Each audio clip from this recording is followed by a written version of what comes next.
कुछ लोग ना सिर्फ हमारी लाइफ में मतलब के लिए ही एंटर होते हैं और जब तक उनका मतलब पूरा नहीं हो जाता तब तक वो हमारे साथ रहते हैं और ऐसे रहते हैं जैसे उनके लिए हमसे ज़्यादा और कोई खास है ही नहीं। और जैसे ही उनका वो मतलब पूरा हो जाता है वैसे ही वो हमें अकेला छोड़ के चले जाते हैं और इस तरह जाते हैं जिससे कि सामने वाले को लगे या किसी को भी यही लगे कि हमारी गलती थी, उसमें उसकी गलती थी ही नहीं और जबकि हम गलत होते भी नहीं हैं। अब आप ये सोच रहे होंगे कि मैं ये सब क्यों बोल रहा हूँ, तो ये सब मैं इसलिए बोल रहा हूँ क्योंकि आज की कहानी का जो टॉपिक है ना वो एक मतलबी इंसान के ऊपर है और ये आपको भी पता होना चाहिए कि किस तरह से मतलबी लोग हमारी लाइफ में एंटर होते हैं और किस तरह अपना मतलब पूरा करने के लिए हमारी अच्छी खासी ज़िंदगी को बर्बाद करके चले जाते हैं। तो हेलो गाइस, जय श्री राम। मैं आपका अपना छोटा भाई DRX अरुण बघेल आ गया हूँ एक और नई और मज़ेदार कहानी लेकर जो आपको बहुत पसंद आने वाली है और आपको बहुत कुछ सिखाने वाली है। और आज की कहानी को शुरू करने से पहले मेरी आप सभी से एक छोटी सी रिक्वेस्ट है कि अगर आपने अभी तक हमारे चैनल को सब्सक्राइब नहीं किया है तो प्लीज़ चैनल को सब्सक्राइब करके बेल आइकन ज़रूर प्रेस करें ताकि आपको आने वाली हर वीडियो का नोटिफिकेशन सबसे पहले मिले। तो आज की कहानी शुरू करते हैं। कहानी शुरू करने से पहले मैं आपको एक बात और बता दूं कि हमारे चैनल की जितनी भी वीडियो हैं और जितनी भी वीडियो आती हैं वो सिर्फ मेरी इमेजिनेशन है, ना कि कोई सच्ची घटना।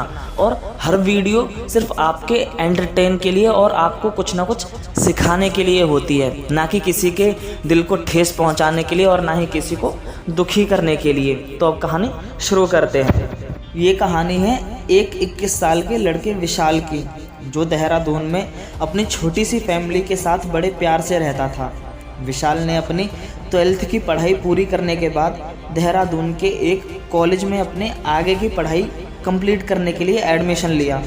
विशाल अपने कॉलेज में अपने बैच का सबसे मेहनती और सबसे समझदार लड़का था और कॉलेज में होने वाले हर टेस्ट में, एग्ज़ाम में और हर प्रतियोगिता में अव्वल आता था।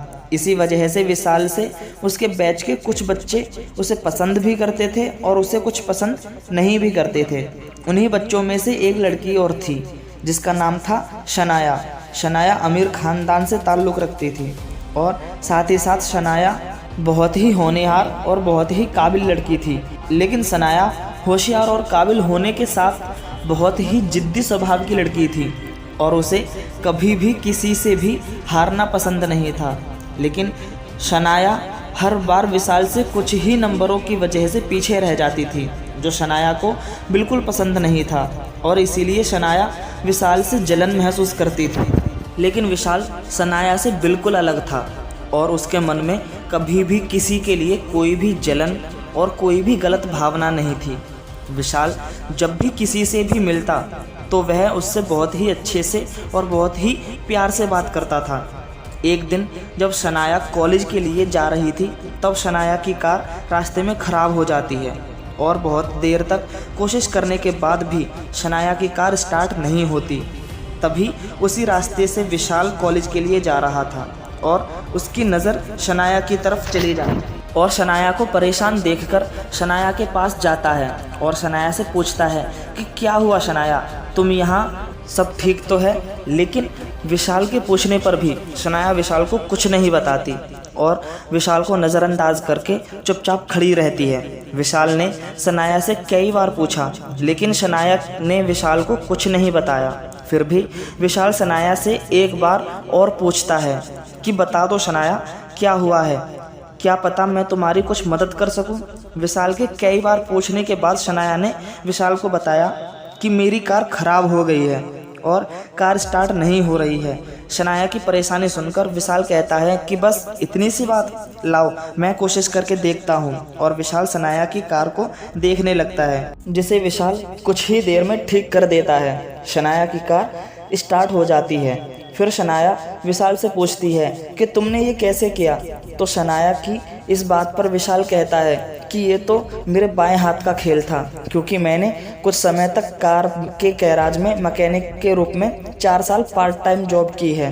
और इतना कहकर विशाल कॉलेज के लिए आ जाता है और कुछ समय बाद शनाया भी कॉलेज के लिए आ जाती है।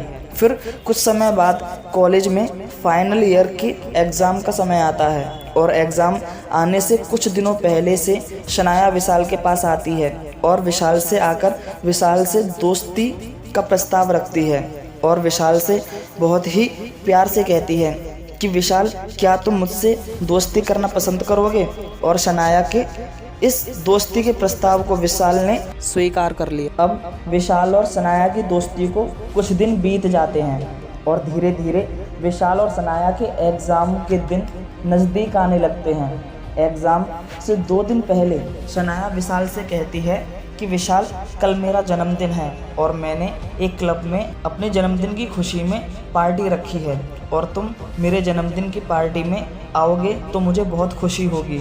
इसीलिए मेरे जन्मदिन की पार्टी में क्लब ज़रूर आना और अगर नहीं आए तो मुझसे कभी बात मत करना।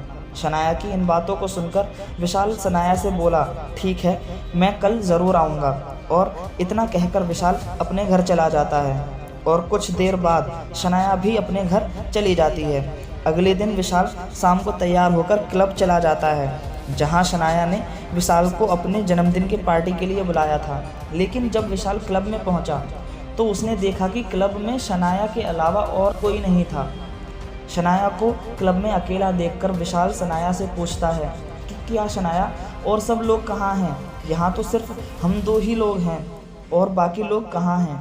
विशाल की इस बात को सुनकर शनाया कहती है कि विशाल, यहाँ और कोई नहीं है और ना ही कोई आने वाला है। शनाया की इस बात को सुनकर विशाल आश्चर्यजनक होकर पूछता है कि कोई क्यों नहीं आएगा? विशाल की बात सुनकर शनाया विशाल से कहती है, क्योंकि आज मेरा जन्मदिन ही नहीं है। और इतना कहकर शनाया विशाल को प्रपोज़ करने लगती है और प्रपोज़ करने के बाद शनाया विशाल को किस करने लगती है और किस करने के बाद शनाया विशाल को ज़ोर से धक्का दे देती है और उसके बाद क्लब में कॉलेज के सारे स्टूडेंट आ जाते हैं जो कि क्लब में ही छुपे हुए थे। ये सब देखकर विशाल को कुछ समझ नहीं आता है और विशाल शॉक्ड होकर शनाया से पूछता है कि ये सब क्या है। विशाल की बात को सुनकर शनाया कहती है कि कुछ नहीं विशाल, बस मेरे दोस्तों से एक शर्त लगी थी और शर्त थी तुम्हें प्यार के जाल में फंसाने की, जो कि मैं कर चुकी हूँ और मैं ये शर्त जीत भी चुकी हूँ। शनाया की ये बात सुनकर विशाल शनाया से कहता है, शनाया, ये तुमने बिल्कुल अच्छा नहीं किया। तुमने मेरी और मेरी फीलिंग्स का गलत फ़ायदा उठाया है और मैं तुम्हें इस गलती के लिए कभी माफ़ नहीं करूँगा। और उतना कहकर विशाल अपने घर चला जाता है। विशाल इस बेइज्जती को बिल्कुल सहन नहीं कर पाता और उसी रात विशाल ने अपनी छत से कूदकर आत्महत्या कर ली। और आत्महत्या करने से पहले विशाल शनाया के लिए एक चिट्ठी लिख कर गया जिसमें लिखा था कि शनाया, जो भी तुमने मेरे साथ किया ऐसा फिर कभी किसी के साथ मत करना, नहीं तो कहीं ऐसा ना हो जैसे आज मैंने आत्महत्या की है फिर कोई और ऐसे आत्महत्या ना कर ले। और चिट्ठी के अंत में लिखा था कि शनाया, तुम भी औरों की तरह मतलबी निकली।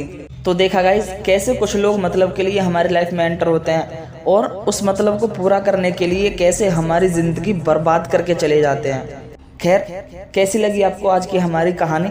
कमेंट करके ज़रूर बताएं और वीडियो को लाइक और शेयर ज़रूर करें और चैनल को सब्सक्राइब ध्यान से ज़रूर करें ताकि आपको आने वाली हर वीडियो सबसे पहले मिले। So thank you so much and जय श्री राम।